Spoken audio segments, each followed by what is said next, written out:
ലോകം പുതുവത്സരം ആഘോഷിക്കുമ്പോഴും ഇസ്രായേൽ ഗാസയിൽ കൂട്ടക്കൊലകൾ തുടരുകയാണ്.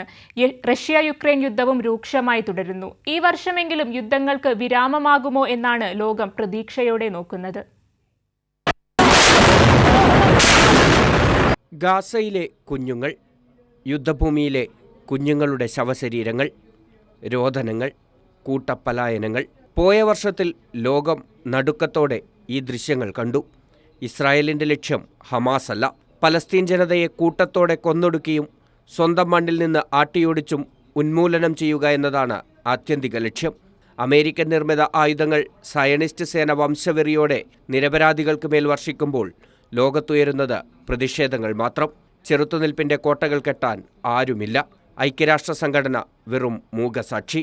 യൂറോപ്പും അശാന്തമാണ്. റഷ്യ യുക്രൈൻ യുദ്ധത്തിൽ കൊല്ലപ്പെട്ടവരുടെ എണ്ണം 10,000 കവിഞ്ഞു. പലായനം ചെയ്തവർ 1 കോടിയിലേറെ പേർ.